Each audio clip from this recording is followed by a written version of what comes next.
हाय जी, अस्सलाम वालेकुम। उम्मीद है आप सब खैर खैरियत से होंगे। अच्छा जी, आज का हमारा टॉपिक है एपिटोसिस और नेक्रोसिस।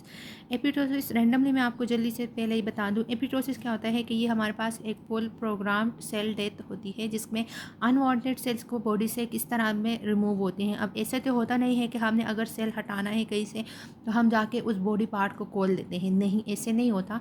ये हमारे बॉडी के अंदर नेचुरली एक प्रोसेस होता है, उसको हम कहते हैं एपिटोसिस। नेचुरली तरीके से किस तरह से किसी भी अनवांटेड सेल को या किसी से जो सेल होता है ना उसको ख़त्म कैसे करते हैं, वो उसको हम कहते हैं एपिटोसिस। अच्छा, एपिटोसिस क्या होता है? ये एक प्रोग्राम सेल डेथ होती है। इसमें क्या होता है, ये एक तरीका होता है जो अनवांटेड सेल्स होते हैं उसको ख़त्म करने का। एपिटोसिस के दौरान क्या होता है कि जो आपका स्किन होती है या आपका जो बॉडी पार्ट होता है जहाँ पे एपिटोसिस हो रहा होता है तो वहाँ पे कोई इन्फ्लेमेशन नहीं होता, कोई वहाँ से ब्लड वगैरह नहीं निकलता, कुछ भी नहीं होता। ये एक आराम से बॉडी के अंदर का प्रोसेस होता है। इसमें क्या होता है कि फॉर एग्जांपल अगर दो सेल है, एक इस सेल को, अब ये अनवांटेड सेल है तो ये वाला सेल क्या करेगा, ये इसको कालेगा, ये इसको इनगल्फ कर लेगा, तो ये खुद ब खुद ही ख़त्म हो जाता है। अच्छा, प्रोग्राम सेल डेथ क्या होती है? ये नॉर्मल होता है और जितने भी डेवलपमेंट होती है ना लिविंग ऑर्गेनिजम्स की, तो उसमें ये ज़रूरी होता है।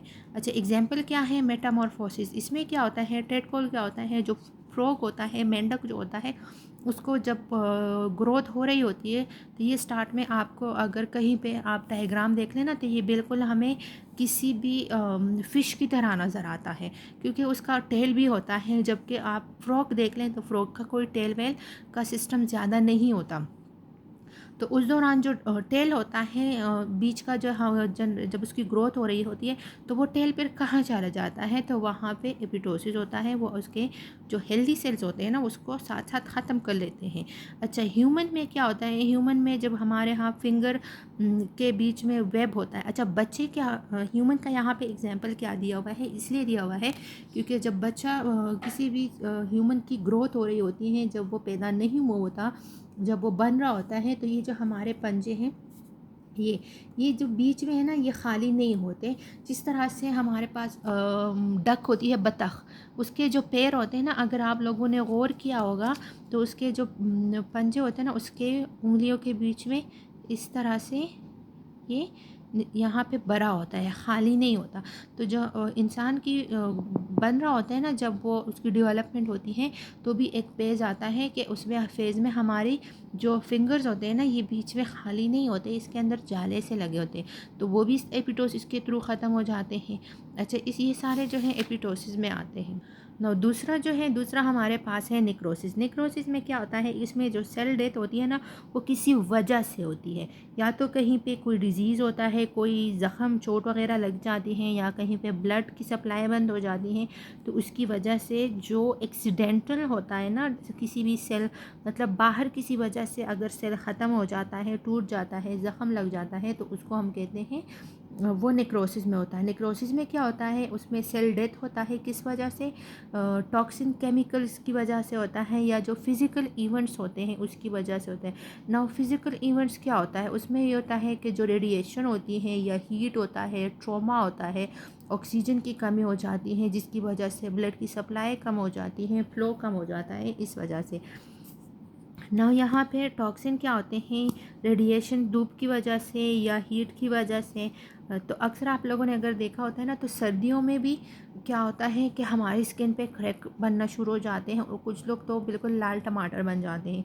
इस तरह से गर्मियों में भी होता है, कुछ लोगों को जो है वो बहुत रेड हो जाते हैं और क्रैक्स आना शुरू हो जाते हैं, तो इस वजह से होते हैं। कहीं पे कोई चोट लगती है तो उस वजह से होता है।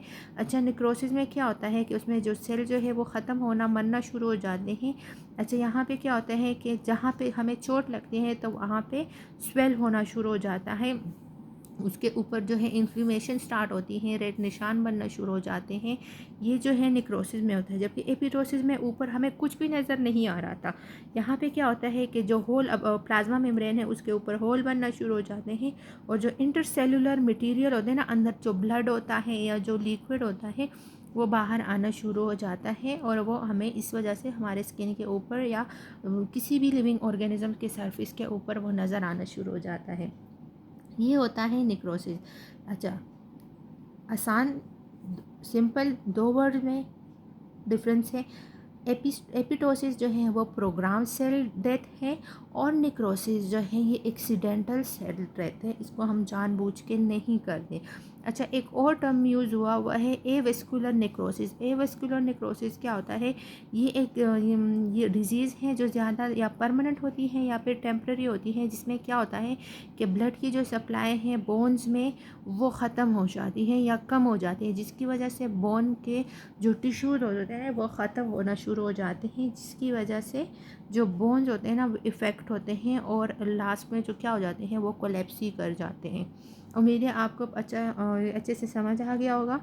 आगे जो है, अच्छा, ये जो है टॉपिक नेक्रोसिस और एपिटोसिस बोर्ड के पॉइंट ऑफ व्यू से मैं बहुत पहले दोबारा बता रही हूँ, पहले भी बता चुकी हूँ कि ये बहुत इंपॉर्टेंट है। बोर्ड में इससे कुछ ना कुछ ज़रूर आता है। इस साल के ये पूरा चैप्टर ही बहुत ज़्यादा इम्पोर्टेंट है सेल साइकिल का, चाहे उसमें इंटरफेज़ है, इंटरफेज़ के फेजेस हैं, चाहे इसमें माइटोसिस है, चाहे इसमें मियोसिस है, चाहे इसमें मियोसिस 1 2, जो भी है ये सारा बहुत ही इम्पोर्टेंट है बोर्ड के पॉइंट ऑफ व्यू से। हर बार बोर्ड में कुछ ना कुछ एमसीक्यू शॉर्ट क्वेश्चन इससे ज़रूर आता है, तो इसको जो है आप अच्छे से समझें। और माइटोसिस और मियोसिस ऐसा टॉपिक है कि अगर आपने अभी पढ़ लिया, अच्छे से समझ गए, तो आपको फिर फर्स्ट ईयर में दोबारा से सेम यही टॉपिक्स होते हैं, लिटिल बिट थोड़ा सा ब्रीफ से ज़्यादा हो जाता है, लेकिन आपको फिर वहाँ पे समझने में बहुत आसानी होगी। अगली टॉपिक के साथ फिर मिलते हैं। अल्लाह हाफिज़।